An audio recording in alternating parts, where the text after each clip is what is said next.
فرزند زہرا یہ حالات برے ہیں۔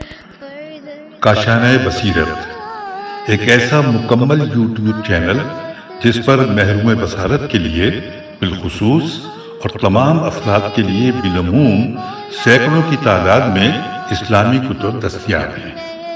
لہذا گزارش ہے کہ آپ اپنی ذمہ داری نبھاتے ہوئے کاشانۂ بصیرت کو سبسکرائب کرنے کے ساتھ ساتھ بیل آئیکن کو پریس کیجیے تاکہ آپ علم کے حصول کے ساتھ ساتھ مذہب اہل بیت کی اشاعت میں بھی اہم کردار ادا کرتے رہیں۔ کاشانۂ بصیرت، کاشانۂ بصیرت، کاشانۂ بصیرت۔ فرزند زہرا یہ حالات برے ہیں۔ اعوذ باللہ من الشیطان اللعین الرجیم، بسم اللہ الرحمن الرحیم۔ السلام علیکم، کاشانۂ بصیرت کے یوٹیوب چینل سے آپ سے مخاطب ہوں اور ہم پڑھ رہے ہیں عظیم الشان کتاب کلام امیر المومنین علیہ السلام، شرح نہج البلاغہ، اس کی جلد 4 کو ہم پڑھ رہے ہیں اور خطبہ نمبر 106 انشاءاللہ آج ہم پڑھیں گے۔ پیج نمبر ہے 391۔ آئیے شروع کرتے ہیں۔ من خطبۃ لہ علیہ السلام وفیہا یبین فضل الاسلام ویذکر الرسول الکریم ثم یلوم اصحابہ۔ امام نے اس خطبے میں اسلام کی فضیلت اور برتری بیان کرتے ہوئے رسول خدا صلی اللہ علیہ وسلم کے فضائل کو بیان فرمایا ہے۔ اس کے بعد آپ نے اپنے اصحاب کی خلاف ورزیوں کی بنا پر ان کی ملامت کی ہے۔ سند خطبہ نہج البلاغہ کے مصادر میں آیا ہے کہ ہم اس خطبے کی اسناد کو آپ حضرت کے کلمات قصار، یہاں پہ کلمات قصار کے نمبر لکھے ہوئے ہیں 268، 262، 31 اور 30، 31، 226 اور 267 کے ذیل میں ذکر کریں گے۔ معلوم ہوتا ہے کہ یہ سب ایک ہی خطبے میں جمع تھے اور امام نے انہیں یکجا کر کے فرمایا تھا، لیکن سید رضی رحمۃ اللہ علیہ نے انہیں جدا کر کے ہر حصے کو ایک الگ مقام پر ذکر کیا ہے۔ تاہم جو کتاب مصادر نے نقل کیا ہے اس سے متعلق ہمیں کوئی واضح سند نہیں ملی۔ جو کچھ کتاب مستدرک اور مدارک کے نہج البلاغہ سے استفادہ ہوتا ہے وہ یہ ہے کہ اس خطبے کا کچھ حصہ اصول کافی میں اور کچھ حصہ امالی شیخ طوسی میں آیا ہے۔ خطبہ ایک نگاہ میں، جیسا کہ خطبہ کے عنوان سے واضح ہے کہ یہ خطبہ 3 حصوں پر مشتمل ہے۔ پہلے حصے میں اسلام کی اہمیت اور اس کی برکات سے متعلق گفتگو فرماتے ہیں اور اس سلسلے میں آپ بعض دقیق نکات کو پیش نظر رکھتے ہیں۔ دوسرے حصے میں آپ رسول اکرم صلی اللہ علیہ وسلم کی شخصیت سے متعلق مختصر اور پرمعنی عبارتوں میں گفتگو فرماتے ہیں۔ اس کے بعد رسول اکرم صلی اللہ علیہ وسلم اور تمام مومنین کے حق میں پرمغز دعاؤں کے ساتھ اس حصے کو اختتام تک پہنچاتے ہیں۔ تیسرے حصے میں اپنے اصحاب کی یہ کہہ کر مذمت کرتے ہیں کہ اللہ تعالیٰ کی عطا کردہ ان تمام نعمتوں اور عنایتوں کے باوجود تم کیوں ظلم و فساد کے آگے تماشائی بنے رہے؟ ظالموں کو اس بات کی کیوں اجازت دیتے ہو کہ وہ تمہاری حکومت کی لگام کو اپنے ہاتھ میں لے لیں اور جو کرنا چاہیں کر لیں؟ بعض روایتوں میں آیا ہے کہ کسی شخص نے امیر المومنین علیہ السلام سے اسلام، ایمان، کفر اور نفاق کی خصوصیات کے بارے میں سوال کیا تو امام نے اس کے جواب میں یہ خطبہ ارشاد فرمایا۔ دوسری روایت میں ازبغ ابن نباتہ سے منقول ہے کہ امیر المومنین علیہ السلام نے اس خطبے کو اپنے دولت خانے یا دارالامارہ میں بیان فرمایا، پھر آپ نے حکم دیا کہ اسے حوالہ قلم کر دیا جائے اور لوگوں کو پڑھ کر سنایا جائے۔ پہلا حصہ، خطبے کا پہلا حصہ شروع ہو رہا ہے الحمدللہ الذی شرع الاسلام فسہل، اور ختم ہو رہا ہے والقیامۃ حلبتہ والجنۃ سبقتہ۔ ترجمہ، ساری تعریف اس خدا کے لیے ہے جس نے اسلام کا قانون معین کیا تو اس کے ہر گھاٹ کو وارد ہونے والے کے لیے آسان بنا دیا اور اس کے ارکان کو ہر مقابلہ کرنے والے کے مقابلے میں مستحکم بنا دیا۔ اس نے اس دین کو وابستگی اختیار کرنے والوں کے لیے جائے امن اور اس کے دائرے میں داخل ہو جانے والوں کے لیے محل سلامتی بنا دیا ہے۔ یہ دین اپنے ذریعہ کلام کرنے والوں کے لیے برہان اور اپنے وسیلے سے مقابلہ کرنے والوں کے لیے شاہد قرار دیا گیا ہے۔ یہ روشنی حاصل کرنے والوں کے لیے نور، سمجھنے والوں کے لیے فہم و فکر کرنے والوں کے لیے مغز کلام و تلاش منزل کرنے والوں کے لیے نشان منزل، صاحبان عزم کے لیے سامان بصیرت، نصیحت حاصل کرنے والوں کے لیے راحت اور صبر کرنے والوں کے لیے سپر ہے۔ یہ بہترین راستہ اور واضح ترین داخلے کی منزل ہے۔ اس کے مینار بلند، راستے روشن، چراغ ذوفشاں، میدان عمل باوقار اور مقصد بلند ہے۔ اس کے میدان میں تیز رفتار گھوڑوں کا اجتماع ہے اور اس کی طرف سبقت اور اس کا انعام ہر ایک کو مطلوب ہے۔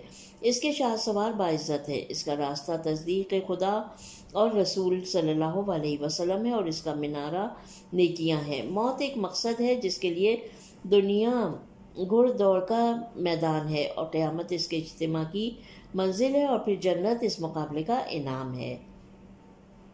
شرح و تفسیر، یہاں پر ہیڈنگ ہے اسلام کی گراں قدر، امتیازی خصوصیات۔ امام نے خطبے کے اس حصے میں اسلام کی اہم امتیازی خصوصیات کو 26 مختصر اور جامع عبارات میں بیان فرمایا ہے۔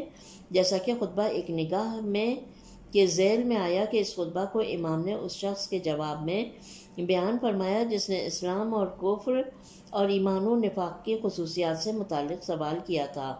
امام نے حکم دیا کہ اسے مسجد میں سب کے لیے پڑھ کر سنایا جائے۔ آپ اللہ تعالیٰ کی حمد و ثنا سے خطبے کا آغاز کرتے ہوئے فرماتے ہیں، ترجمہ، ساری تعریف اس اللہ کے لیے ہے جس نے اسلام کا قانون معین کیا تو اس کے ہر گھاٹ کو وارد ہونے والے کے لیے آسان بنا دیا۔ ہم جانتے ہیں کہ شریعت ایسے راستے کے معنی میں ہے جو بڑی نہروں کے کنارے سے پانی کی طرف جاتا ہے تاکہ لوگ آسانی سے پانی سے استفادہ حاصل کر سکیں۔ یہاں امام نے اسلام کو ایک عظیم اور بابرکت نہر سے تشبیہ دی ہے اور اس تک پہنچنے والے راستے کو آسان راستہ متعارف کرایا ہے۔ اسلام لانا بھی آسان ہے کیونکہ یہ ہر قسم کے تکلفات سے خالی ہے، کیونکہ اسلام لانے کے لیے اتنا کافی ہے کہ انسان دل کی گہرائیوں سے شہادتین کو زبان پر جاری کرے تاکہ کفر و نفاق کی صفوں سے خارج ہو کر مسلمین اور مومنین کی صف میں داخل ہو سکے۔ اسی طرح اللہ تعالیٰ نے اسلام کے اصول و ضوابط کو بھی آسان قرار دیا ہے۔ اس نے نفی حرج اور لازر جیسے قاعدوں کے ذریعے ہر قسم کے نقصان اور طاقت فرسا تکلیف کو انسان کے شانوں سے اٹھا لیا ہے، جبکہ اصالتہ البرایتہ کے قاعدے کی بنیاد پر ہمیں یہ حکم دیا ہے کہ ہم دوسروں کے کاموں کو صحت پر معمول کریں۔ اس نے ہر قسم کے جبر و اکراہ کو منسوخ کر دیا ہے اور ان تمام معاملات کو کالعدم قرار دیا ہے جو جبر و اکراہ کے ساتھ انجام پاتے ہیں۔ واجبات کو اس وقت تک لازم العمل قرار دیا ہے کہ انسان کو مشقت و تنگی پیش نہ آئے۔ چنانچہ رسول خدا نے ایک ہی جملے میں ارشاد فرمایا، ترجمہ، میں تمہارے پاس ایک ایسے آئین کے ساتھ مبعوث ہوا ہوں جو خالص، آسان اور آشکار ہے، لیکن اس کے آسان ہونے کا مقصد یہ نہیں کہ مخالفین اور بدخواہ اس پر غلبہ پا سکیں۔ اسی لیے دوسری صفت میں فرماتے ہیں، ترجمہ، اور اس کے ارکان کو اس سے لڑنے والوں کے خلاف مضبوط کیا ہے۔ اور بسم اللہ الرحمن الرحیم، اشداء علی الکفار ورحماء بینہم کی آیت کی روشنی میں مسلمانوں کو چاہیے کہ وہ کافروں کے مقابلے میں قوی اور سخت گیر ہوں اور اپنے درمیان نرمی اور مہربانی کا رویہ اپنائیں۔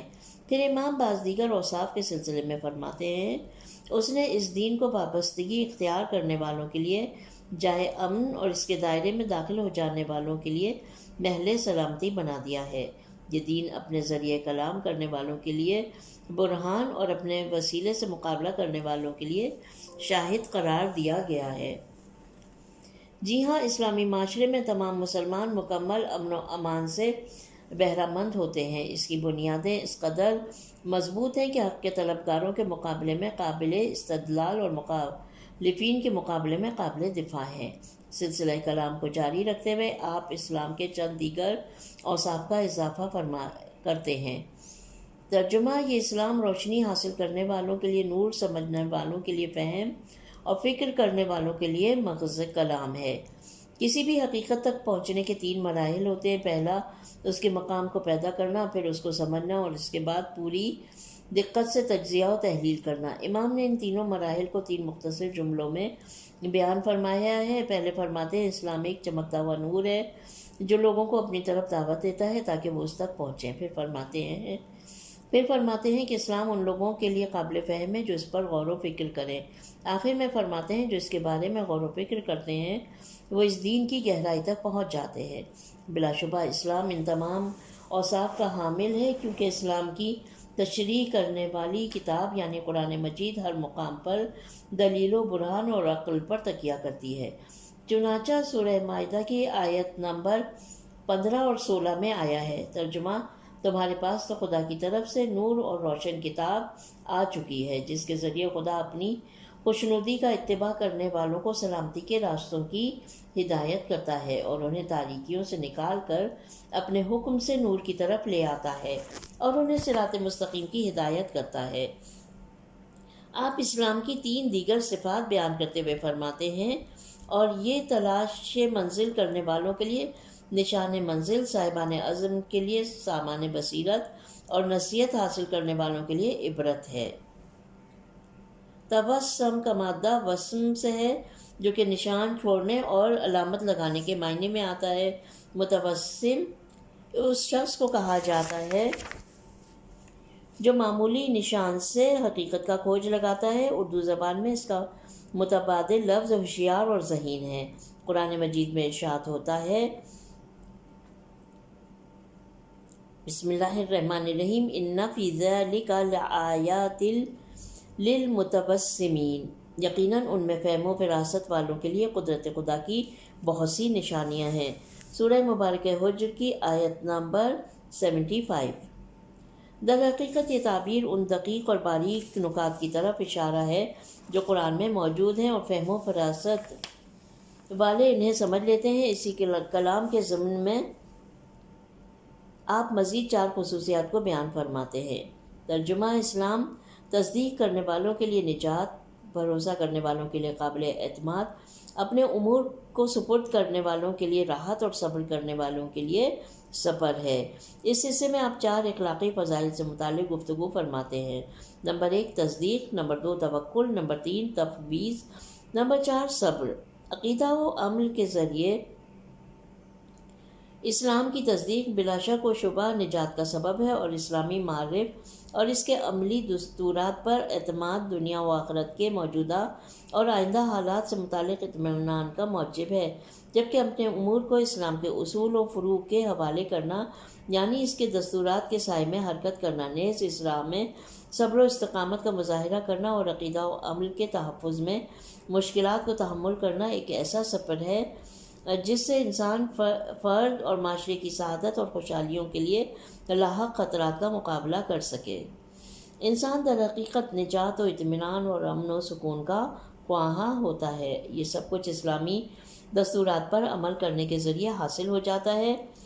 سلسلہ کلام کو جاری رکھتے ہوئے امام شریعت اسلام سے متعلق مزید 5 خصوصیات بیان فرماتے ہیں جو در حقیقت سابقہ اوصاف کی نتیجہ قرار دی جا سکتی ہیں۔ فرماتے ہیں، ترجمہ: یہ بہترین راستہ اور واضح ترین داخلے کی منزل ہے۔ اس کے مینار بلند، راستے روشن اور چراغ ذوفشاں ہیں۔ در حقیقت امام نے یہاں پر ایک ایسے راستے کی منظر کشی کی ہے جس میں ایک اچھی شاہراہ کی تمام خصوصیات پائی جاتی ہیں۔ راستہ اتنا واضح ہے کہ اسے ڈھونڈنا ہر کسی کے لیے ممکن ہے۔ داخل ہونے کے متعدد راستے ہیں جو حق کے طلبگاروں کے لیے نمایاں ہیں۔ اس راستے کے لیے ایسی نشانیوں کی ضرورت ہے جو دور ہی سے نظر آئیں اور راستے کو مسافروں کے لیے مکمل طور پر آشکار کریں۔ اسلام کا راستہ در حقیقت ایسا ہی ہے۔ گزشتہ زمانے میں راستوں میں برج بنائے جاتے تھے اور ان کے اوپر چراغ نصب کر دیے جاتے تھے جو دور سے نمایاں نظر آتے اور مسافروں کو راستہ بھٹکنے سے بچاتے تھے۔ ان برجوں کو مینار یعنی نور کی جگہ کہتے تھے، لیکن اس کلمے کے وسیع معنی میں وہ تمام نشانیاں شامل ہو جاتی ہیں جو مسافروں کو بھٹکنے سے روکتی ہیں۔ اس کے علاوہ راستہ دن کی روشنی میں رات کے چراغوں کے ذریعے مسافروں کے لیے آشکار ہوتا تھا۔ یہ تعبیرات قرآن مجید کی محکم آیات نے صریح احادیث، معجزات و کرامات اور عقلی و نقلی دلائل کے لیے کنایہ بھی ہو سکتی ہیں جو راہ اسلام پر چلنے والوں کے لیے مشعل کا کام کرتے ہیں اور راستے کو روشن کرتی ہیں۔ پھر ان اوصاف کے ضمن میں آپ اسلام کو ایک ایسے مقابلے سے تشبیہ دیتے ہیں جس کے تمام ارکان مکمل طور پر تیار ہیں۔ مقابلوں کے لیے عموماً ان ارکان کی ضرورت ہوتی ہے۔ نمبر 1 میدان مشق۔ نمبر 2 اختتام مقابلہ کا مقام۔ نمبر 3 عمدہ اور تیز رفتار گھوڑے۔ نمبر 4 اعلیٰ انعامات۔ نمبر 5 شریف النفس اور لائق سوار۔ آپ فرماتے ہیں اسلام کا میدان مشق پاک و پاکیزہ ہے اور اس کا محل اختتام بلند و نمایاں ہے۔ اس میدان کے گھوڑے اصیل اور آمادہ ہیں، اس کا انعام ہر ایک کو مطلوب ہے، اس کے شہسوار باعزت ہیں۔ پھر فرماتے ہیں تصدیق اور یقین اسلام کے اہداف تک پہنچنے کے لیے راستہ ہیں اور اس کی نشانی عمل صالح ہے۔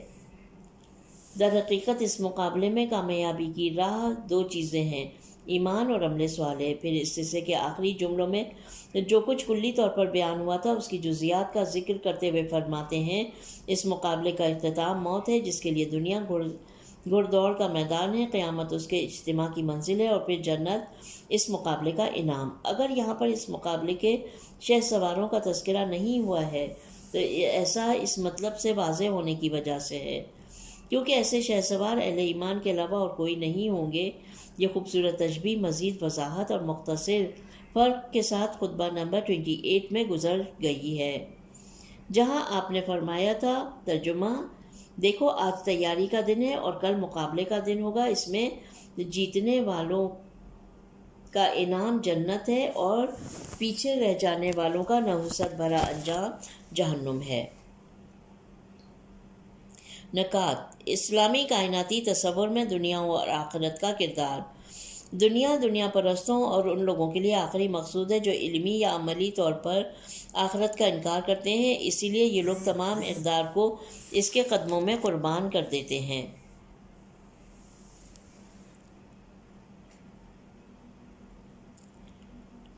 دنیا کے تمام لوگوں کی بدبختیاں اس طرز فکر کے نتیجے میں ہیں کہ ان کے عقیدے یا عمل میں آخرت کا کوئی تصور نہیں ہوتا۔ اسلامی کائناتی تصور کی روح سے دنیا ایک ایسی منزل ہے جو جلد گزر جانے والی اور آخرت کے لیے تمہید ہے۔ چنانچہ یہ مطلب اسلامی روایات میں مختلف تشبیہات کے ساتھ بیان ہوا ہے۔ کبھی دنیا کو آخرت کی کھیتی، کبھی پل اور کبھی تجارت خانہ کہا گیا ہے، جس کی وضاحت خطبہ نمبر 28 کے ذیل میں گزر چکی ہے، لیکن زیر بحث خطبے میں نیز نہج البلاغہ کے بعض دیگر خطبوں میں دنیا کو میدان مشق اور آخرت کو میدان مقابلہ سے تشبیہ دی گئی ہے، جو کہ بہت ہی فصیح و بلیغ تشبیہ ہے۔ در حقیقت انسان اس میدان میں عقیدتی تعلیمات اور اخلاقی نشو و نما کے ذریعے اس قدر قوی ہو جاتا ہے کہ آخرت کے مقابلے کے میدان میں وہ جلد جنت میں جگہ پا لیتا ہے اور قرب خداوندی کے آسمان میں محو پرواز ہوتا ہے۔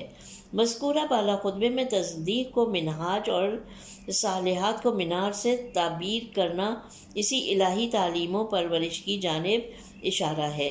اس تشبیہ سے درج ذیل نکات استفادہ ہوتے ہیں۔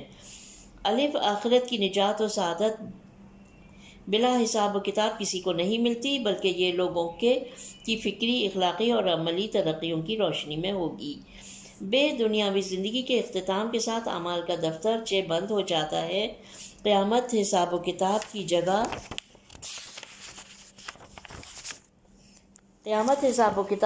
ہے، نہ کہ عمل کی، جیسا کہ مقابلے کا میدان مشق کے لیے نہیں ہوتا ہے۔ جیم: اس مقابلے کا انعام بہترین انعام ہے کیونکہ مقابلہ بھی بہترین مقابلہ ہے۔ دال انسانوں کے درجات اور مراتب ان کے عملی اور اخلاقی اعتقاد سے مربوط ہیں۔ ممکن ہے کچھ گروہ بہشتی ہوں، لیکن ان میں سے ہر ایک بہشت کے مقامات میں سے ایک خاص مقام کا حامل ہو۔ چنانچہ کسی مقابلے میں شرکت کرنے والے پہلے، دوسرے اور تیسرے درجے پر فائز ہو جاتے ہیں اور وہ اپنے رتبے کے حساب سے انعام پاتے ہیں۔ دنیا میں ہماری حرکات و سکنات میں سے کچھ بھی ظاہر نہیں ہوتا، بلکہ ان سب کے اثرات باقی رہ جاتے ہیں، جیسے مقابلے میں حصہ لینے والے افراد کے لیے مشق اور محنت کے اثرات باقی رہتے ہیں۔ یہ وہی چیز ہے جس کے بارے میں قرآن مجید میں ارشاد ہوا۔ ترجمہ: تو جس شخص نے ذرہ برابر نیکی کی ہے وہ اسے دیکھ لے گا، اور جس شخص نے ذرہ برابر بدی کی ہے تو وہ اسے دیکھ لے گا۔ حضرت امام حسن مجتبیٰ علیہ السلام سے منقول حدیث میں آیا ہے کہ آپ نے ماہ مبارک رمضان کو مخلوق کے لیے تیاری کی فرصت اور میدان مشق شمار کرتے ہوئے فرمایا۔ ترجمہ: خدا کی قسم اگر پردہ اٹھا دیا جائے تو لوگ جان لیں گے کہ نیک لوگ نیکی میں اور برے لوگ برائی میں مشغول ہیں۔ اب یہاں پر ہیڈنگ آ جاتی ہے، اسلام آسان ترین شریعت ہے۔ لکھتے ہیں جیسا کہ اوپر کے خطبے اور اس کے ذیل میں نقل کی گئی روایت میں بیان ہوا کہ اسلام ایک آسان شریعت ہے، یعنی اس میں انسان کے تمام اعمال کے لیے ایک خاص دستور قرار دیا گیا ہے، اور یہ ایسا جامع دستور ہے کہ لوگوں میں تنفر اور انتشار کا باعث نہیں بنتا۔ اسلامی احکام خدا وہ عبادات و معاملات اور انسانوں کے روابط سے متعلق ہوں یا جزا و سزا سے متعلق ہوں، ان میں ملحوظ وقت اسی دستور کی روشنی مشغول ہوں۔ ان میں ملحوظ وقت اسی دستور کی روشنی میں دقت، یہاں پہ شاید لفظ دقت لکھا گیا، ہاں، ان میں متعلق ہوں، انسانوں کے روابط سے متعلق ہوں یا جزا و سزا سے متعلق ہوں، میں ملحوظ دقت اسی دستور کی روشنی میں عمل میں آئی ہے، یہاں تک کہ شدید ترین اسلامی سزاؤں جیسے زنائے محصنہ کے ارتکاب کرنے والے کے قتل وغیرہ میں بھی اسی اصل کو ملحوظ رکھا گیا ہے، کیونکہ اگر سزا شدید ہے تو اس کے مقابلے میں جرم کا اس بات بھی بآسانی ممکن نہیں۔ اگر دعووں کے اس بات کے لیے 2 افراد کی گواہی کافی ہوتی ہے، اکثر دعووں کے اس بات کے لیے 2 افراد کی گواہی کافی ہوتی ہے، لیکن یہاں 4 گواہوں کی ضرورت ہوتی ہے، یہاں تک کہ کوڑے مارنے جیسی بعض سزاؤں کے سلسلے میں حکم ہوا کہ سردیوں کے موسم میں ٹھنڈ کے موقع پر اور گرمیوں کے موسم میں گرمی کے موقع پر حد جاری کی جائے، ہاتھوں کو زیادہ اوپر نہ اٹھائے کہ ضربت میں شدت پیدا ہو، اور جسم کے حساس مقامات پر نہ مارے، وغیرہ وغیرہ۔ اسی طرح اگر سزا پانے والے افراد گرفتاری سے پہلے توبہ کر لیں تو ان کے گناہ معاف ہو جاتے ہیں۔ جہاں ان سزاؤں میں شک و تردد پیدا ہو جائے تو قاعدہ دال رے اور حمزہ جاری کر دیا جاتا ہے، جس کے معنی جرم کو نظر انداز کرنے کے ہیں۔ حدیث میں آیا ہے کہ حضرت امام جعفر صادق علیہ السلام، اللہم صلی علی محمد و آل محمد، امام نے اپنے کسی صحابی سے فرمایا، اپنی تکالیف اور ذمہ داری کو لوگوں کی طاقت اور توانائی کے مطابق ان کے ذمے ڈالا کرو۔ پھر آپ نے اس مسلمان کی داستان نقل فرمائی جس کا ایک کافر پڑوسی تھا جو اسلام کی طرف مائل ہو گیا تھا۔ مسلمان پڑوسی کافر کو صبح، ظہر اور رات کو پابندی سے مسجد لے جانے لگا، اس طرح سے کہ اس کا زیادہ تر اوقات مسجد میں واجبات اور مستحبات کی بجا آوری اور عبادت میں بسر ہونے لگے۔ ایک دن گزرنے کے بعد اس نئے مسلمان نے اسلام چھوڑنے کا اعلان کیا اور کہا، یہ تو بہت مشکل دین ہے، مجھ میں اسے برداشت کرنے کی طاقت نہیں ہے۔ پھر آپ نے فرمایا، بنی امیہ کی حکومت تلوار، سختی اور اقربا پروری کے ستونوں پر استوار تھی، جبکہ ہماری حکومت نرمی، وقار، تقیہ، حسن معاشرت اور پرہیزگاری اور جد و جہد پر استوار ہے۔ اس بنا پر جہاں تک ہو سکے اس طریقے سے لوگوں کو اپنے دین اور اہل بیت کے نظام جس میں تم ہو کی طرف رغبت دلاؤ، کہ ظاہر سی بات ہے کہ اس طرح دلاؤ کہ جس میں تم ہو کی طرف رغبت دلاؤ۔ ظاہر سی بات ہے کہ محبت، نرمی اور حسن سلوک ان افراد کے لیے ہے جنہوں نے شرارت کو اپنا پیشہ نہیں بنایا۔ اس میں کوئی شک نہیں کہ اسلام ظالموں، جابروں اور اوباش افراد کے لیے بہت سخت رویہ رکھتا ہے تاکہ معاشرے کے امن و امان کو کسی پہلو سے بھی ٹھیس نہ پہنچے۔ دوسرا حصہ، اب یہاں پر پہلا حصہ ختم ہو جاتا ہے اور دوسرا حصہ شروع ہوتا ہے۔ اس خطبے کے اس حصے میں امام رسول خدا صلی اللہ علیہ وسلم سے متعلق گفتگو فرماتے ہیں اور یہ اس طرح شروع ہو رہا ہے: حتیٰ اورا قبسن لقابسن، اور ختم ہو رہا ہے: جزایا ولا نادمین ولا ناکبین ولا ناکسین ولا ضالین ولا مضلین ولا مفتونین۔ یہاں تک ترجمہ، یہاں تک کہ آپ نے ہر روشنی کے طلبگار کے لیے آگ روشن کر دی اور ہر بھٹکے ہوئے مسافر کے لیے نشان منزل روشن کر دیے۔ پروردگار، وہ تیری معتبر امانت دار اور روز قیامت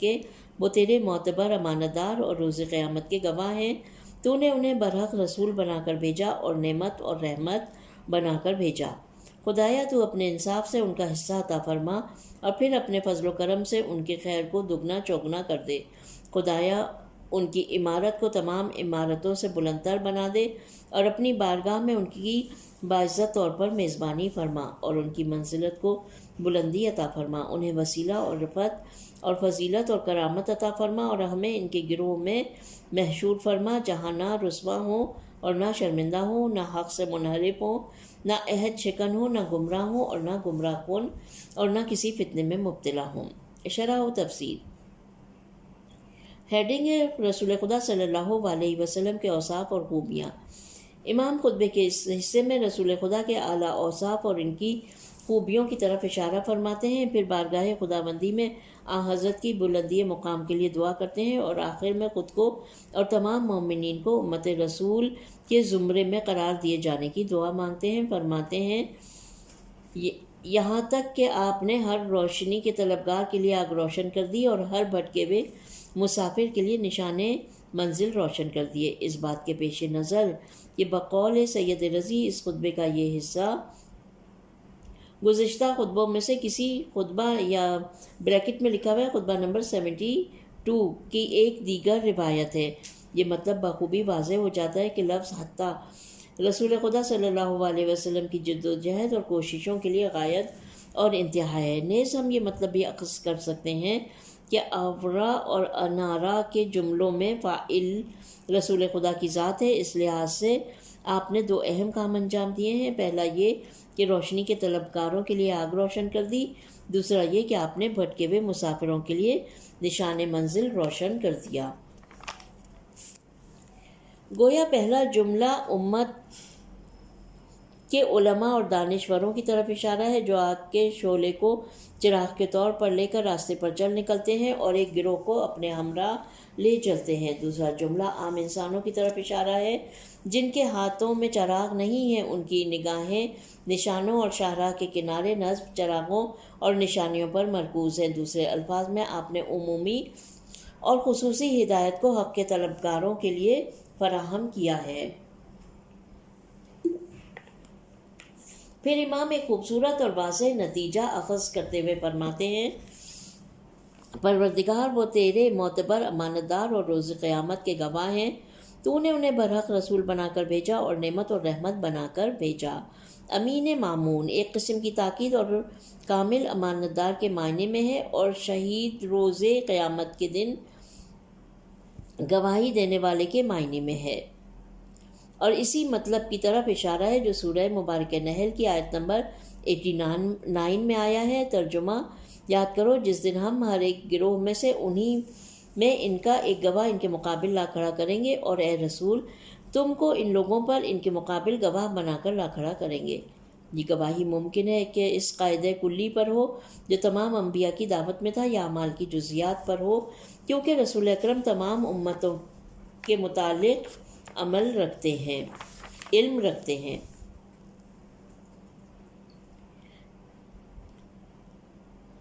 بے عیسو کا نعمتن کی تعبیر اس بات کی طرف اشارہ ہے کہ رسول خدا کی بعثت اللہ کی طرف سے ایک عظیم نعمت اور اس کی وسعت رحمت کا ایک واضح نمونہ تھی، کیونکہ لاکھوں انسانوں نے آپ کی تعلیمات کی روشنی میں حق کی راہ پالی اور اس پر گامزن ہوئے۔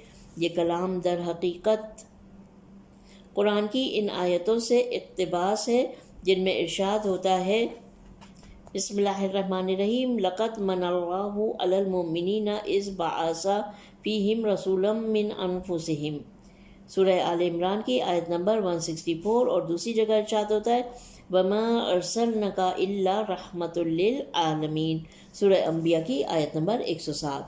اس کے بعد امام رسول خدا کی ناقابل برداشت زحمتوں کی قدردانی کرتے ہوئے آپ کے اعلیٰ مقام کی تعظیم و تکریم کے لیے دست بدعا ہوتے ہیں اور رسول خدا کے لیے بارگاہ الہی سے 7 نعمتیں طلب کرتے ہیں۔ ترجمہ پڑھوں گی میں۔ پہلی، خدایا تو اپنے انصاف سے ان کا حصہ عطا فرما اور پھر اپنے فضل و کرم سے ان کے خیر کو دگنا چوگنا کر دے۔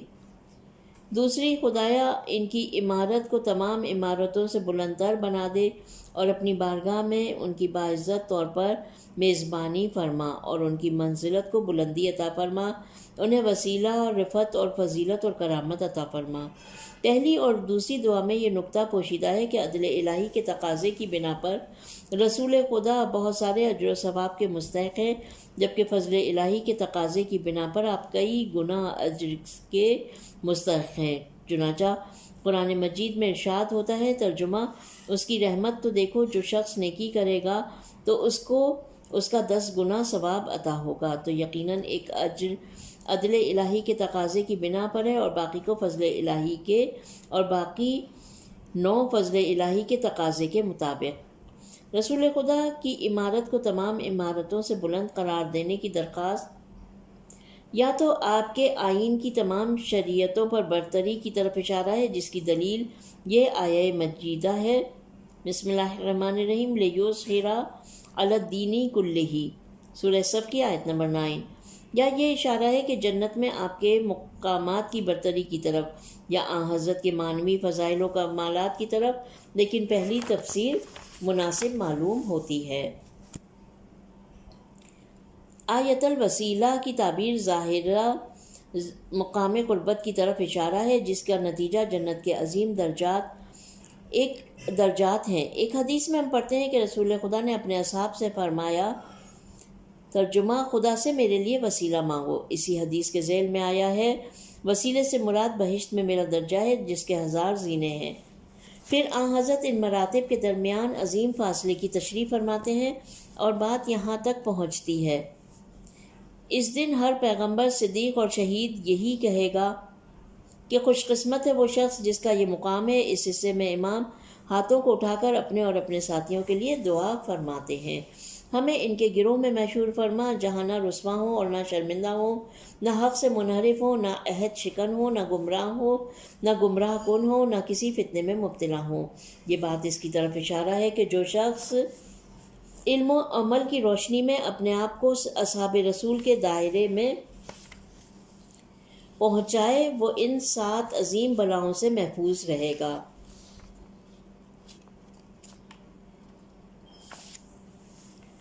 قیامت کے دن ذلیل و خوار نہیں ہوگا، اپنے اعمال کے پاداش پاتے وقت اپنے کردار پر پشیمان نہیں ہوگا، منحرف اور عہد شکنوں کی صف میں نہ ہوگا، وادی ضلالت میں سرگرداں نہ ہوگا، دوسروں کے گناہ کا بوجھ اپنے کاندھوں پر نہ اٹھائے گا، شیطان اور خواہشات نفس کے فریب میں نہ آئے گا۔ در حقیقت امام رسول خدا کی امت کے ان گروہوں کی طرف اشارہ فرماتے ہیں جو میدان حشر میں آنے کے بعد ان 7 صفوف میں سے کسی میں قرار پائیں گے، اور شاید اس دن بھی حضرت علی علیہ السلام کے مخاطبین میں ایسے لوگ موجود تھے، اور امام علی اپنی دعا کے وسیلے سے انہیں ہوشیار اور خبردار کر رہے تھے۔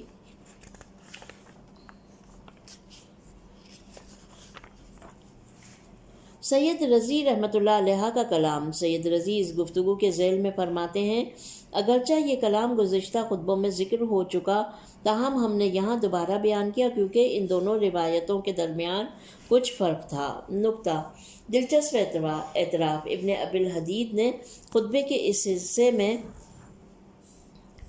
اس حصے کے ذیل میں ایک بہترین مطلب نقل کیا ہے۔ وہ کہتے ہیں کہ میں نے اپنے استاد ابو جعفر نقیب، جو ایک مصنف مزاج اور غیر محتسب شخص تھے، ان سے سوال کرتے ہوئے کہا، میں نے صحابہ کے اقوال اور خطبات کو پڑھا، لیکن رسول خدا کی عظمت و کرامت بیان کرنے میں کسی کو بھی علی علیہ السلام کی مانند نہ پایا، اور نہ ان کی دعا جیسی کوئی دعا دیکھی۔ ہم نے نہج البلاغہ اور دیگر کتابوں میں اس فصل کی طرح بہت سی فصلوں کا مشاہدہ کیا ہے جو اس بات کی نشاندہی کرتی ہیں کہ آپ رسول خدا کی بہت زیادہ عزت اور احترام کرتے تھے، لیکن دوسرے لوگ ایسا کیوں نہیں کرتے تھے؟ ابو جعفر نقیب نے اس کے جواب میں کہا، علی علیہ السلام کے علاوہ کسی بھی صحابی کا کوئی ایسا مدون کلام نہیں جس سے انسان رسول خدا کی شخصیت کے حوالے سے کچھ سیکھ سکے۔ ان کے کلام عامیانہ اور کم فائدے کے حامل ہیں۔ پھر فرمایا، رسول خدا پر علی علیہ السلام کا ایمان و یقین ان کی تصدیق بہت مضبوط تھی۔ وہ اپنے ایمان میں ثابت قدم اور اپنے کاموں میں پرعزم تھے، ساتھ ہی رسول خدا سے بھرپور محبت بھی کرتے تھے، کیونکہ آپ کا نسب اور تربیت رسول خدا سے وابستہ تھی، جبکہ پیغمبر اکرم کے پاس آپ کا مقام دوسرے اصحاب سے مختلف تھا۔ اس کے علاوہ آپ نے عزت و شرف کو خود رسول خدا سے حاصل کیا تھا، کیونکہ وہ دونوں دو قالب میں ایک ہی روح کی مانند تھے۔ یہاں پر دوسرا حصہ ختم ہو جاتا ہے اور خطبے کا تیسرا حصہ شروع ہوتا ہے، جو کہ کچھ اس طرح شروع ہو رہا ہے، وَقَدْ بَلَغْتُم مِّن کَرَامَتِ اللَّہِ تَعَالَىٰ، اور ختم ہو رہا ہے اللَّهُ لِشَرِّ یَوْمٍ لَهُم۔ ترجمہ ہے، تم اللہ کی دی ہوئی کرامت سے اس منزل پر پہنچ گئے جہاں تمہاری کنیزوں کا بھی احترام ہونے لگا اور تمہارے ہمسائے سے بھی اچھا برتاؤ ہونے لگا۔ تمہارا احترام وہ لوگ بھی کرنے لگے جن پر نہ تمہیں کوئی فضیلت حاصل تھی، نہ ان پر تمہارا کوئی احسان تھا۔ تم سے وہ لوگ بھی خوف کھانے لگے جن پر نہ تم نے کوئی حملہ کیا تھا اور نہ تمہیں کوئی اقتدار حاصل تھا، مگر افسوس کہ تم عہد خدا کو ٹوٹتے ہوئے دیکھ رہے ہو اور تمہیں غصہ بھی نہیں آتا ہے، جبکہ تمہارے باپ دادا کو عہد کو توڑا جاتا ہے تو تمہیں غیرت آ جاتی ہے۔ ایک زمانہ تھا کہ تم اللہ کے امور ہی پر وارد ہوتے تھے اور تمہارے ہی پاس سے باہر نکلتے تھے۔ ایک زمانہ تھا کہ اللہ کے امور تم ہی پر وارد ہوتے تھے اور تمہارے ہی پاس سے باہر نکلتے تھے اور پھر تمہاری طرف پلٹ کر آتے تھے، لیکن تم نے ظالموں کو اپنی منزلوں پر قبضہ دے دیا اور ان کی طرف اپنی زمام امر بڑھا دی اور انہیں سارے امور سپرد کر دیے کہ وہ شبہات پر عمل کرتے ہوئے اور خواہشات میں چکر لگاتے رہیں، اور خدا گواہ ہے کہ اگر یہ تمہیں ہر ستارے کے نیچے منتشر کر دیں گے تو بھی خدا اس دن جمع کر دے گا جو ظالموں کے لیے بدترین دن ہوگا۔ شرح و تفسیر۔ افسوس کہ تم نے اس نعمت کی قدر نہ جانی۔ امام کے خطبے کے اس حصے میں در حقیقت دو اہم نکتے کی طرف اشارہ فرماتے ہیں جن کا باہمی تعلق واضح ہے۔ پہلا یہ کہ جو عظمت مسلمانوں نے اسلام کے سائے میں حاصل کی وہ دوست اور دشمن دونوں کی نگاہ میں بے نظیر تھی۔ دوسرا یہ کہ تم لوگوں نے اس نعمت کی قدر و منزلت نہ جانی اور سستی اور کوتاہی کی بنا پر اپنے معاملات کو ظالم، بے ایمان اور شہوت پرست حکام کے سپرد کر دیا، اور یہ تو ایک بڑی ناشکری تھی۔ آپ فرماتے ہیں، ترجمہ، تم اللہ کی دی ہوئی کرامت سے اس منزل پر پہنچ گئے جہاں تمہاری کنیزوں کا بھی احترام ہونے لگا اور تمہارے ہمسائے سے بھی اچھا برتاؤ ہونے لگا۔ تمہارا احترام وہ لوگ بھی کرنے لگے جن پر نہ تمہیں کوئی فضیلت حاصل تھی، نہ ان پر تمہارا کوئی احسان تھا، اور تم سے وہ لوگ بھی خوف کھانے لگے جن پر نہ تم نے کوئی حملہ کیا تھا اور نہ تمہیں کوئی اقتدار حاصل تھا۔ اور در حقیقت امام ان خوبصورت اور بلیغ تعبیرات کے ذریعے اسلام کے سائے میں مسلمانوں کے مقام و منزلت بیان فرما رہے ہیں۔ نہ صرف وہ دوست اور دشمن کی نظروں میں قابل احترام تھے بلکہ ان کی کنیزوں کا بھی احترام کیا جاتا تھا۔ ان کی وجہ سے ان کے پڑوسیوں کا بھی خیال رکھا جاتا تھا۔ جو قومیں قدرت طاقت میں ان سے کم نہیں ہوتی تھیں اور نہ ان کی احسان مند ہوتی تھیں، وہ بھی مسلمانوں کا احترام کیا کرتی تھیں، بلکہ جو لوگ حکومت اسلامی کے قلمرو سے باہر ہوتے تھے وہ بھی ان کے رعب و عظمت کے قائل ہوتے تھے۔ حدیث مبارک کی روح سے یہ بات مسلم ہے کہ جو خوف خدا رکھے خدا ہر چیز پر اس کی ہیبت طاری کرے گا، اور جو خوف خدا نہیں رکھتا خدا اسے ہر چیز سے خوفزدہ کرتا ہے۔ جو مسلمان اسلام کی حقیقت پر عمل کرے اور خدا بند متعلقہ دستورات کو صحیح معنوں میں عملی بنائے اور تقوی الہی کو اختیار کرے تو ایسے لوگ دوسروں کی نظر میں محترم اور باروب ہوتے ہیں۔ یہ ایک حقیقت ہے اور اس میں کسی قسم کا مبالغہ نہیں۔ مغرب کے معروف و مشہور مورخ گوسٹا ویلبن تاریخ تمدن اور اسلام و عرب نامی کتاب میں لکھتے ہیں، جب فوج کے سپہ سالار مسلمانوں سے جنگ و جدال کے لیے آمادہ ہو جاتے تھے تو آگاہ لوگ یہ کہتے ہوئے اظہار تعجب کرتے تھے کہ جس فوج نے 500 سال تک پورے یورپ کو وحشت و اضطراب میں مبتلا رکھا ہے، ان کے وطن اور شہروں پر حملہ کرنا جرأت مندانہ اقدام ہوگا۔ یہ اس لیے تھا کہ مسلمان ایمان کے پرتو میں شجاع، فداکار اور ناقابل شکست بن گئے تھے۔ اس کے علاوہ غیبی امداد اور عنایات الہی بھی ان کے شامل حال تھی۔ ابن ابی الحدید ایک سبق آموز داستان نقل کرتے ہیں جو اس مطلب پر ایک واضح گواہ ہے۔ وہ لکھتے ہیں، جب اسلام کا لشکر دجلہ سے مدائن کے وائٹ ہاؤس کی طرف روانہ ہوا تو ایسے حالات میں دجلہ ایک ٹھاٹھے مارتا ہوا سمندر کا منظر پیش کر رہا تھا۔ وہ لوگ گھوڑوں پر سوار اور ہاتھیوں میں نیزے اٹھائے ہوئے تھے، نہ جسم پر ذرہ تھی اور نہ سر پر آہنی ٹوپی، اور وہ یوں ہی آگے بڑھ رہے تھے۔ ساسانی لشکر ایک شدید تیر اندازی کے نتیجے میں پسپا ہوا اور مسلمان تیروں کی پرواہ کیے بغیر مسلسل آگے بڑھتے رہے۔ وہاں آس پاس میں ایک کسان تھا جس کے ہاتھ میں ایک بیلچہ تھا۔ اس نے ساسانی لشکر کے کسی سپاہی سے کہا جو ایک ماہر تیر انداز تھا، افسوس ہو تم لوگوں پر کہ تم اپنے تمام تر ساز و سامان کے باوجود اس گروہ سے فرار کر رہے ہو۔ یقیناً یہ کام تو بڑا شرمناک ہے۔ اس تیر انداز نے جو گھوڑے پر سوار تھا کہا، اپنے بیلچے کو زمین کے کسی گوشے میں نصب کرو۔ اس نے ایسا ہی کیا۔ تیر انداز نے اس بیلچے کو کچھ اس طرح نشانہ باندھا کہ اس کا تیر بیلچے کو شگافتہ کر کے دوسری جانب سے نکل گیا۔ پھر اس نے کسان سے کہا، اب دیکھو۔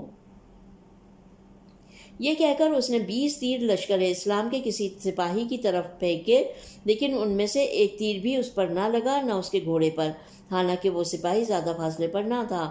اس کے بعد تیر انداز نے کہا، دیکھا، گویا یہ گروہ کسی غیبی حمایت کے سائے میں ہے۔ پھر امام اس خطبے کے آخری حصے کے دوسرے ٹکڑے میں ان تمام نعمتوں کے مقابلے میں لوگوں کی ناشکری کی طرف اشارہ کرتے ہوئے فرماتے ہیں، تم عہد خدا کو ٹوٹتے ہوئے دیکھ رہے ہو اور تمہیں غصہ بھی نہیں آتا، جبکہ تمہارے باپ دادا کے عہد کو توڑا جاتا ہے تو تمہیں غیرت آ جاتی ہے۔ وہ لوگ الہی عہد و پیمان کو اپنے باپ دادا کے عہد و پیمان کی حد تک بھی اہمیت نہیں دیتے تھے۔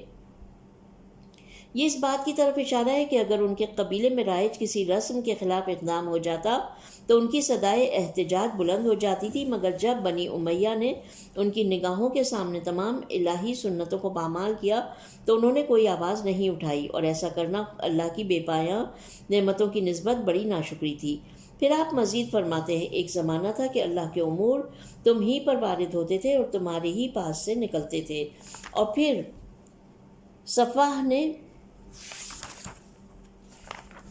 پھر تمہاری ہی طرف پلٹ کر آتے تھے، لیکن تم نے ظالموں کو اپنی منزلوں پر قبضہ دے دیا۔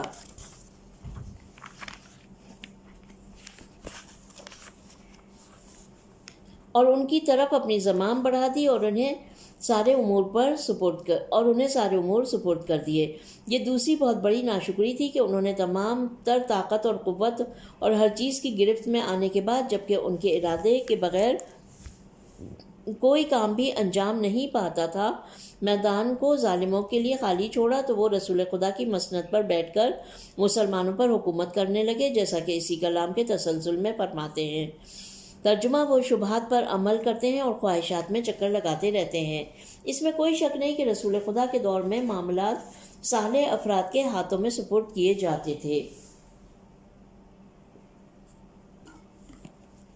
اور تمام شعبۂ زندگی میں امور اسلام ہی کے دستورات کے مطابق انجام پاتے تھے، مگر بعد میں لوگوں کی غفلت اور سستی اور ناشکری کے سبب عصر جاہلیت کی باقیات اور شرک و تعصب کی جڑ یعنی سفیانی عناصر جو اسلام کے صف اول کے دشمن تھے، اسلامی حکومت و سلطنت پر قابض ہو گئے اور انہوں نے تمام چیزوں کو برباد کر دیا۔ نہج البلاغہ کے بعض شارحین نے وکانت امور اللہ علیکم تریدو کہ جملے کو احکام الہی کی طرف اشارہ جانا ہے، نہ کہ حکومت کی طرف، اور کہا ہے کہ احکام خدا، رسول خدا اور امام کی جانب سے لوگوں کو تعلیم کیے جاتے تھے، پھر ان دونوں کے اصحاب کی جانب سے دیگر لوگوں کو سکھائے جاتے تھے، پھر وہ لوگ آئندہ نسلوں کو سکھاتے تھے، یا یہ کہ احکام الہی سے متعلق فیصلے کے لیے اصحاب کی طرف رجوع کیا جاتا تھا اور یہی لوگ عوام کے اختلافات کو حل کرتے تھے۔ لیکن یہ احتمالات ضعیف معلوم ہوتے ہیں، جبکہ فَمَكَّنْتُمُ الظَّلَمَةَ مِنْ منزلاتکم یعنی تم نے ظالموں کو اپنی منزلوں پر قبضہ دے دیا کا جملہ جو امر حکومت کی طرف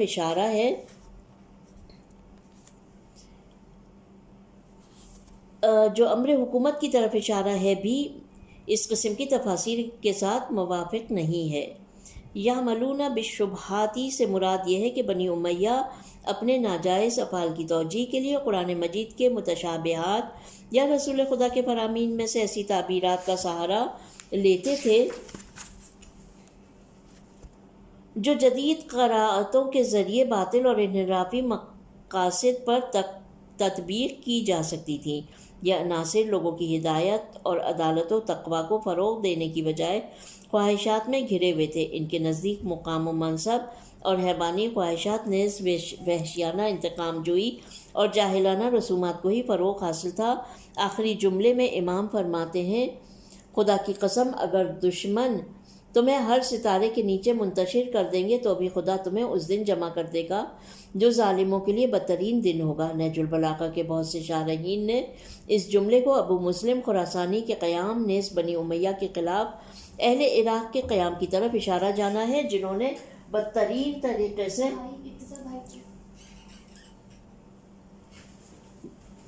منتشر کر دیں گے تو بھی خدا تمہیں اس دن جمع کر دے گا جو ظالموں کے لیے بدترین دن ہوگا۔ نہج البلاغہ کے بہت سے شارحین نے اس جملے کو ابو مسلم خراسانی کے قیام نیز بنی امیہ کے خلاف اہل عراق کے قیام کی طرف اشارہ جانا ہے، جنہوں نے بدترین طریقے سے ان سے انتقام لیا اور ان کی جڑیں کاٹ ڈالیں اور بعض ایسے وحشیانہ کاموں کا بھی ارتکاب کیا جن کی مثال تاریخ میں بہت کم ملتی ہے۔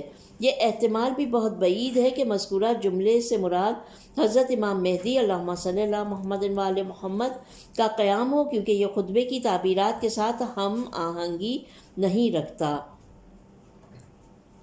لو فرقکم تحت کلی کوکبن کا جملہ نہایت انتشار اور پراگندگی سے کنایا ہے، اور ورنہ ایسا ہرگز ممکن نہیں کہ ہر انسان کو روئے زمین پر کسی ستارے کے نیچے قرار دیا جائے۔ نقطہ: عباسیوں کا امویوں سے عجیب انتقام۔ بنو امیہ نے اپنے مختصر دور حکومت میں عجیب وحشیانہ جرائم کا ارتکاب کیا اور آخر کار ان سے بہت سخت انتقام لیا گیا۔ مذکورہ خطبے میں شر یوم کی تعبیر اسی مطلب کی طرف اشارہ ہو سکتا ہے۔ ہم یہاں پر ان کے جرائم کا ایک نمونہ پیش کرتے ہیں جو باقی عبرت آموز ہے۔ جب بنی عباس کا پہلا خلیفہ عبداللہ صفا مسند اقتدار پر بیٹھا تو سوچنے لگا کہ کس طرح بنی امیہ کے سرداروں سے سختی سے انتقام لیا جائے۔ اسی دوران بنی امیہ کے سرداروں نے جو منتشر ہو چکے تھے بذریعہ خط اس سے امان چاہی۔ صفا نے موقع سے فائدہ اٹھاتے ہوئے ان کے جواب میں محبت کا پیغام دیا اور خط میں لکھا کہ ہمیں آپ کی مدد کی سخت ضرورت ہے، لہٰذا لوگوں کو انعام و اکرام سے نوازا جائے۔ اس بنا پر آل زیاد، آل مروان اور امیر شام کے خاندان نے اس کی دعوت کو قبول کیا اور اس کے پاس حاضر ہوئے۔ صفا نے حکم دیا کہ ان کے لیے سونا اور چاندی کی کرسیاں لگا دی جائیں۔ اس پر لوگ تعجب کرنے لگے کہ صفا کیوں ان ظالموں کے ساتھ ایسا سلوک کر رہا ہے۔ اس موقع پر دربانوں میں سے ایک محفل میں وارد ہوا اور صفا کو خبر دی کہ ایک خستہ حال اور غبار آلود شخص سفر سے آیا ہے اور وہ فوری طور پر آپ سے ملاقات کا خواہاں ہے۔ صفا نے مذکورہ خصوصیات کی بنا پر اسے پہچان لیا اور کہا کہ یقیناً یہ صدیف شاعر ہوگا، اس سے کہو اندر آ جائے۔ صدیف کا نام سنتے ہی بنی امیہ کے چہرے کا رنگ متغیر ہوا اور ان پر لرزہ طاری ہوا، کیونکہ وہ یہ جانتے تھے کہ صدیف ایک ماہر اور بہادر شاعر ہے، نیز یہ کہ وہ حضرت علی علیہ السلام کے دوستداروں اور شیعوں میں سے ہے اور بنی امیہ سے سخت دشمنی رکھتا ہے۔ صدیف دربار میں داخل ہوا اور بنی امیہ پر نگاہ پڑی تو اس نے بنی ہاشم پر ڈھائے گئے بنی امیہ کے مظالم سے متعلق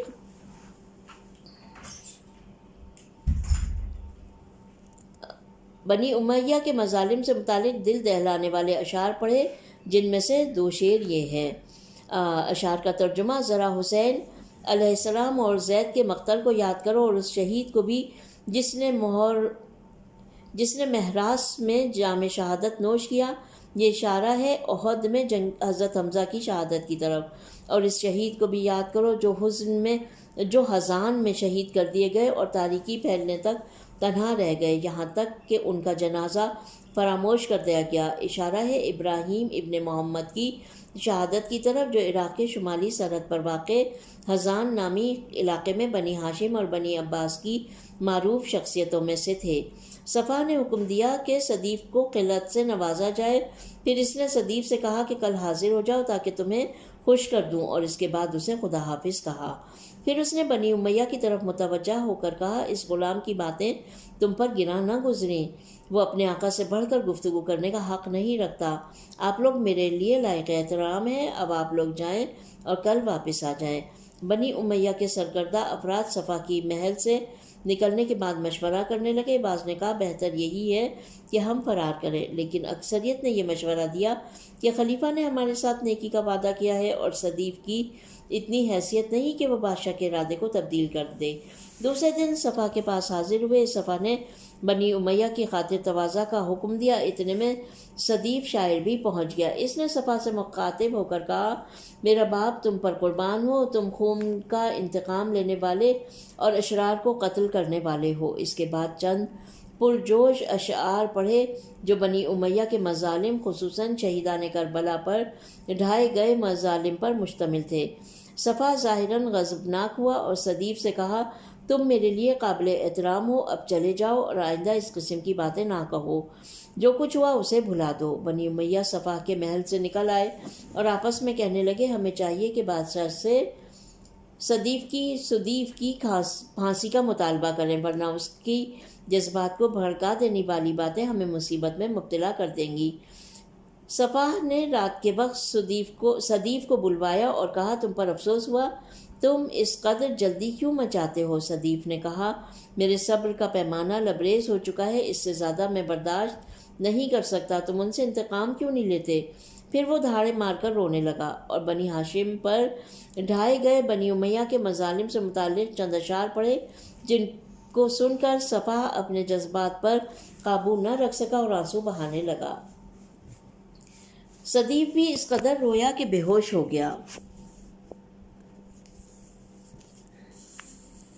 جب اسے ہوش آیا تو صفا نے اس سے کہا کہ ان کا آخری دن آ پہنچا ہے۔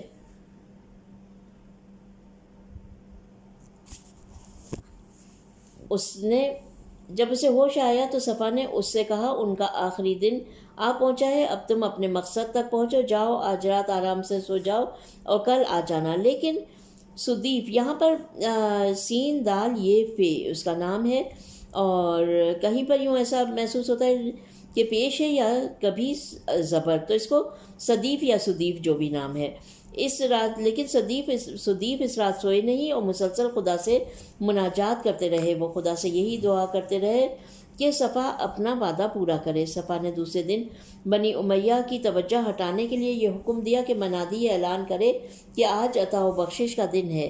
یہ سن کر لوگ محل کی طرف ٹوٹ پڑے، چنانچہ ان کے درمیان درہم و دینار تقسیم ہوئے۔